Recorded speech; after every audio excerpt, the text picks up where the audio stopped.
नमस्कार बच्चों। आज हम कक्षा 8वीं का 7वां पाठ कविता के रूप में है इसे जगाओ पढ़ने जा रहे हैं। इसके कवि हैं भवानी प्रसाद मिश्र। भवानी प्रसाद मिश्र ने आधुनिक हिंदी कविता के विकास चरण की नई दिशाओं का स्पर्श किया है। 29 मार्च 1913 को मध्य प्रदेश के होशंगाबाद जिले में भवानी प्रसाद मिश्र का जन्म हुआ। पिता पंडित सीताराम मिश्र सरकारी कर्मचारी थे। भवानी प्रसाद मिश्र ने सोहागपुर की पाठशाला में छात्र जीवन शुरू किया। जबलपुर के रॉबर्टसन कॉलेज से इंटर और स्नातकीय शिक्षा प्राप्त की। 20 फरवरी 1984 को हृदय रोग के कारण इनका निधन हो गया। सन 1956 में इनका पहला काव्य संग्रह गीत फरोश प्रकाशित हुआ। बाद में अंधेरी कविताएं, गांधी पंचशती, बुनी हुई रस्सी, खुशबू के शिलालेख, कालजयी आदि अनेक रचनाएं प्रकाशित होती गई। इनकी दो कविताएं राष्ट्रीय भावबोध की रोमांटिक और प्रकृति परक हैं। ये बोलचाल की हिंदी में वार्ता शैली में कुछ इस प्रकार लिखते थे कि कविता सहज ही पढ़ी भी जा सकती थी, सुनी भी जा सकती थी और सुनाई भी जा सकती थी। भवानी प्रसाद मिश्र की कविताएं अपनी ताजगी, सहजता और सरलता के कारण काफी पसंद की गई। दैनंदिन जीवन के शब्द चित्र सहज ही व्यक्त हुए हैं। उन्हीं के शब्दों में जिस तरह तू बोलता है उस तरह तू लिख। तो चलिए आज उन्हीं की रचित एक कविता हम पढ़ने जा रहे हैं। जगाओ। इसे जगाओ इस कविता के माध्यम से कवि हमें ये बताना चाहता है कि व्यक्ति को सदैव सजग रहना चाहिए। दूसरा, इस कविता में संयम, समय नियोजन का भी महत्व बताया गया है। तीसरा, आलस्य मनुष्य का सबसे बड़ा शत्रु है। उसी पे आधारित ये कविता हम पढ़ने जा रहे हैं। इसे जगाओ। तो पहला है, भाई सूरज जरा इस आदमी को जगाओ। भाई पवन जरा इस आदमी को। यह आदमी जो सोया पड़ा है, जो सच से बेखबर है, सपनों में खोया पड़ा है। तो भाई सूरज, अब इसमें आप देखिए कवि ने बड़े ही सुंदर शब्दों से इन चीज़ों को अपनापन दिखाते हुए, सूरज को, पवन को, हवा को अपनापन दिखाते हुए भाई शब्द का प्रयोग किया है। जिस प्रकार हम अपने जो हमारे अपने निकट होते हैं उनको हम कहते हैं, भाई ज़रा ये काम कर दो ना, भैया ज़रा सुनना, तो भाई इधर आना। तो इस प्रकार से उन्होंने प्रकृति जो आरंभ से ही हमारे साथ है उनके साथ आत्मीयता दिखाते हुए भाई शब्द का प्रयोग किया है। तो कहा, भाई सूरज जरा इस आदमी को जगाओ। भाई पवन जरा इस आदमी को हिलाओ। ये आदमी जो सोया पड़ा है, जो सच से बेखबर है, सपनों में खोया पड़ा है। तो कवि यहाँ ये कहता है कि भाई ये आदमी को जगाओ। अब जगाओ से तात्पर्य ये नहीं है कि वो व्यक्ति नींद में है। वह व्यक्ति नींद में नहीं है।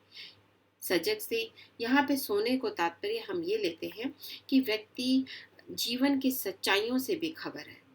उसे नहीं मालूम कि समाज में आगे बढ़ने के लिए या अपना स्थान बनाने के लिए बहुत मेहनत करनी पड़ती है।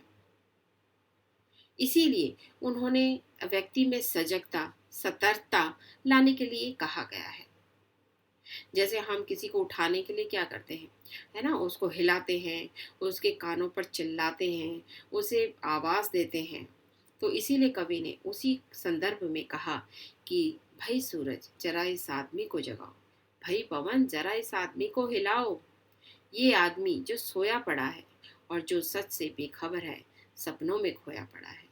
सपनों में खोना कोई बुरी बात नहीं है, सपने देखना भी कोई बुरी बात नहीं है, लेकिन सपनों को साकार करने के लिए आपको सजग होना पड़ेगा, आपको मेहनत करनी पड़ेगी। तत्पश्चात ही आप आगे बढ़ सकेंगे या जीवन में सफलता प्राप्त कर सकेंगे। लेकिन अगर आप सपनों में खोए रहे, है ना, सपनों से सिर्फ सपने देखे और सपनों में खोए रहे, तो वो कभी सपने साकार नहीं होते। जब आप उठेंगे, जब आप जागेंगे तो पता चलेगा आप तो वहीं के वहीं हैं। जैसे शेख चिल्लित है ना, उन्होंने मुंगेरी लाल, है ना, मुंगेरी लाल का आते हैं हेडिंग करके मुंगेरी लाल के सपने। तो वो यही करता था, सपने देखता रहता था कि वो बड़ा व्यक्ति बन गया है, सफलताओं को हासिल कर लिया है, लेकिन जब वो नींद से उठता था तो देखता था वो वहीं का वहीं है, उसके जीवन में कोई भी बदलाव नहीं आया है, किसी भी प्रकार की सफलता उसे प्राप्त नहीं हुई है। है अगला पैराग्राफ पद्यांश हम देखते हैं। भाई पंछी इसके कानों पर चिल्लाओ, भाई सूरज जरा इस आदमी को जगाओ, वक्त पर जगाओ, नहीं नहीं तो जब बेवक्त जागेगा यह, तो जो आगे निकल गए हैं। अब उन्होंने यही कहा, फिर पंछी से कहता है ना, जैसे माँ आकर सुबह सुबह हमारे कानों पे चिल्लाने लगती है कि बेटा उठ जाओ स्कूल के लिए देर हो रही है, जल्दी उठो जल्दी उठो जल्दी उठो, तो हमारी आँख खुलती है और हम उठते हैं। तो उसी के लिए कहा कवि यहाँ पे कहता है कि भाई पंछी जरा इस आदमी के कानों पर चिल्लाओ, भाई सूरज जरा इस आदमी को जगाओ, वक्त पर जगाओ। और सबसे बड़ी बात है वक्त पर जागना, है ना, कि जैसे हम मान लो हमें सुबह की 6 बजे की ट्रेन पकड़नी है तो हमें 5 बजे उठना पड़ेगा, तैयार व्यार हो हुआ के हमें 5:45 तक प्लेटफॉर्म पे पहुंच जाना पड़ेगा, तभी हम 6 बजे की ट्रेन पकड़ सकेंगे। लेकिन अगर हम उठेंगे ही 6 बजे, जाग तो रहे हैं लेकिन हम बेवक्त जाग रहे हैं, हम 6 बजे उठ रहे हैं, तो हम कहाँ से ट्रेन पकड़ लेंगे, हमारी ट्रेन तो निकल जाएगी, हमारी रेल तो चली जाएगी, है ना। तो इसीलिए कहा वक्त पर जगाओ, मतलब सही समय पर जगाओ ताकि ये अपने आगे के कार्य सुचारू रूप से कर सके। ठीक है, तो कहते हैं भाई पंछी इनके कानों पर चिल्लाओ, भाई सूरज जरा इस आदमी को जगाओ, और सबसे महत्वपूर्ण वक्त पर जगाओ, सही समय पर जगाओ, क्योंकि अगर समय निकल गया तो फिर कोई फायदा नहीं है आपके वहाँ। अब वो व्यक्ति 6 बजे की ट्रेन है, 6 बजे की ट्रेन के स्थान पर अगर वो 6:30-7 बजे पहुँचता है तो उसके पहुँचने का कोई फायदा नहीं है, ट्रेन तो चली गई। ठीक है, नहीं तो जब बेवक्त जागेगा यह, तो जो आगे हैं उन्हें पाने घबरा के भागेगा यह। ठीक है, तो उसने कहा कि जब यह जागेगा, है ना, अपने समय से, मान लो ये जागा, समय पर नहीं जागा और बेवक्त जागता है, तो फिर यह घबरा कर भागेगा ये, है ना। और घबरा कर भागना अलग है, उसमें क्या होगा, आपको नुकसान भी पहुंच सकता है ना, आप गिरते पड़ सकते हो, एक्सीडेंट हो सकता है, एनीथिंग कैन हैपन, कुछ भी हो सकता है। तो घबरा के भागना अलग है, क्षिप्र गति अलग है। क्षिप्र गति का मतलब भी तेज होता है, क्षिप्र मतलब भी तेज होता है। तो कहते हैं क्षिप्र गति अलग है, उसमें भी तेजी से उत्काम होता है, लेकिन क्षिप्र तो वह है जो सही क्षण में सजग है, बल्कि आप सही समय पर उठकर और बड़ी चुस्ती के साथ कार्य संपन्न करते हैं तो आप सफलता प्राप्त करने के लिए आपको कोई भी रोक नहीं सकता है, सफलता आपके चरण छुएगी ही छुएगी। तो कहते हैं घबरा के भागेगा यह, घबरा के भागना अलग है, क्षिप्र गति अलग है। ठीक है, क्षिप्र का यहाँ अर्थ दिया है तेज गति, तेज। तो जब आप सही समय पर जागते हैं और सही समय पर उठते हैं तो अपने कार्य को आप सुचारू रूप से कर सकते हैं, उसमें आपको किसी प्रकार का तनाव नहीं आता, किसी प्रकार की घबराहट नहीं होती है ना, किसी प्रकार का आपको टेंशन नहीं होती है, और आप अपने कार्य को सुचारू रूप से संपन्न कर लेते हैं। लेकिन जो व्यक्ति घबरा कर भागता है, यानी कि उसे पता है कि अब मुझे पहुंचने में देरी हो जाएगी, या मेरा ये कार्य नहीं हुआ है और अब तक ये कार्य कर लेना चाहिए था, और वो इसी सोचते हुए फटाफट फटाफट जल्दी जल्दी हर कार्य करता है, तो इससे क्या होगा कि उसका कार्य एक तो सही नहीं होगा, गलत हो जाएगा उसका कार्य, है ना, दूसरा उसको नुकसान भी हो सकता है। जैसे आप चित्र में देख ही रहे हैं कि वह व्यक्ति किस प्रकार बस के पीछे भाग रहा है ना, बस से पीछे भागते भागते हो सकता है वो गिर जाए, उसका सामान बिखर जाए, है ना, उसे क्षति पहुंचे। है। तो तो इस तरह से कहते हैं कि जो व्यक्ति सही समय पर नहीं जागता उसे फिर सफलता उससे बहुत दूर चली जाती है। तो क्षिप्र क्षिप्र तो वह है जो सही क्षण में सजग है, यानी तेज गति उसी की अच्छी होती है जो सही क्षण में सही समय पर कार्य करें, जो सही समय पर कार्य करते हैं उनको सफलता मिलती है। ठीक है, सूरज, नहीं तो अगर व्यक्ति सही क्षण पे सजग तो व्यक्ति अवसर को खो देता है और उदास हो जाता है। है ना। और फिर उसे यह चिंता सताने लगती है कि ना जाने आगे जाकर मुझे सफलता मिलेगी या नहीं मिलेगी। इसी इसी उधेड़-बुन में वह अपनी ज़िंदगी को जीता है। तो कवि यहाँ पर कहता है, ठीक है, कि पक्षियों का चहचहाना और अन्य आकर्षक गतिविधियां प्रकृति को जीवंत करती है ना। सूर्य, हवा, पक्षी, ये तीनों ही मानव जीवन के आरंभ से ही उसके सबसे निकट साथी हैं। तो प्रकृति से हमें सीखना चाहिए। जैसे समय पर सूर्योदय होता है ना। बादलों की वजह से चाहे कभी हमें सूरज दिखाई नहीं देता है, लेकिन सूर्य समय पर उदय होता है, समय पर अस्त होता है। सुबह होते ही पक्षी जो होते हैं वो चहचहाना शुरू करते हैं और अपने बच्चों के लिए, अपने लिए दाना चुगना शुरू करते हैं। प्रकृति सही समय पर जागती है। प्रकृति सही समय पर अपना कार्य करती है।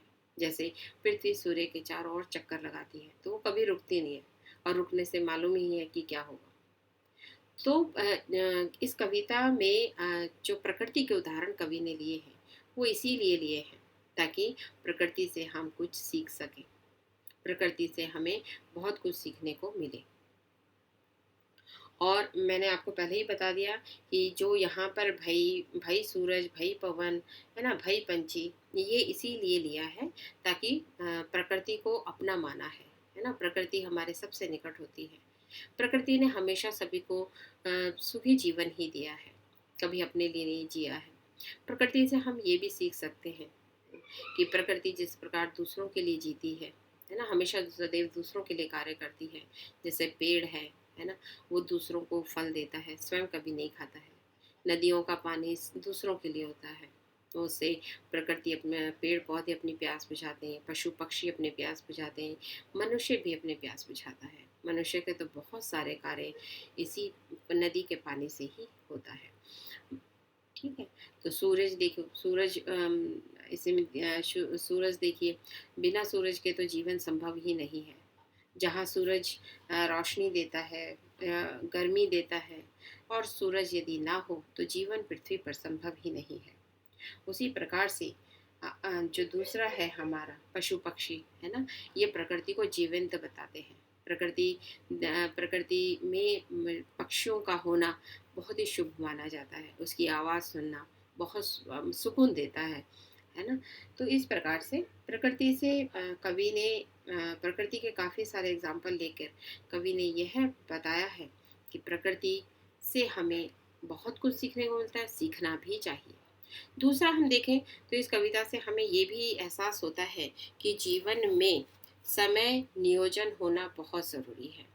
आप समय पर अपनी पढ़ाई करें, समय पर सभी कार्य करें। खाना पीना, सोना उठना जागना सब समय पर होना चाहिए। तो जिन व्यक्तियों के समय पर ये सब कार्य करते हैं, वो व्यक्ति आगे बढ़ते हैं, जरूर सफल जरूर होते हैं। और जब हम सफल व्यक्ति को देखते हैं तो हमें बहुत अच्छा लगता है कि ये व्यक्ति जीवन में आगे बढ़ गया है। लेकिन हमें ये भी देखना चाहिए कि उस व्यक्ति को सफलता यूं ही नहीं मिल गई है ना।